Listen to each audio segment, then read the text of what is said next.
paano malalaman or paano makikita kung sino ang nag-share ng ating video. May nag-comment po kasi nito guys sa ating comment section na hindi niya po makita kung sino raw po ang mga nag-share ng kanyang video.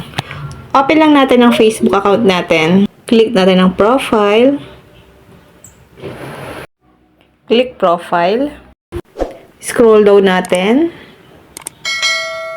Halimbawa guys ito. Click natin ang 2 shares.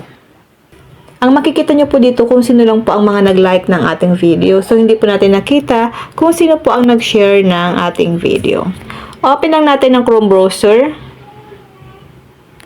Dito po sa may search engine, i-type nyo lang ang facebook.com. Then, search natin. Kailangan lang po natin mag-login sa ating Chrome browser.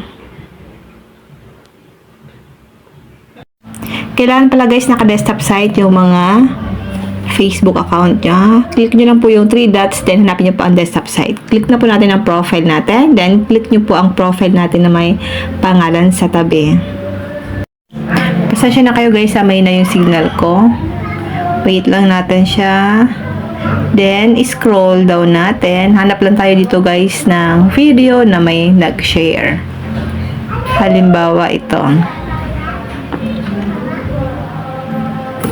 Kung gusto niyo pong makita kung sino pa ang mga nag-share sa inyong mga video, sa inyong Facebook account, i-open niyo po sa Chrome browser yung mga Facebook account para makita niyo po kung sino po ang nag-share ng inyong mga video.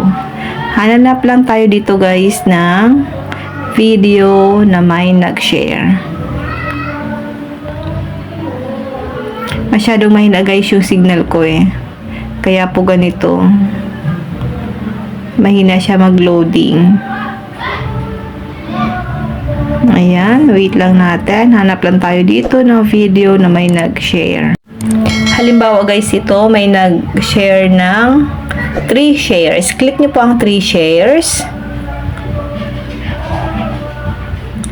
Ayan, wait lang natin siya guys. Masyadong mabagal yung signal ko. Then lalabas dito kung sino po ang nag-share ng ating mga video. Ayan. Ganun lang po ang gagawin nyo once na gusto nyo pong malaman kung sino po ang nag-share ng inyong mga video, ng inyong Reels video, or ng inyong mga longer video. Yun lang guys, sana po may natutunan kayo sa aking video. Thank you for watching.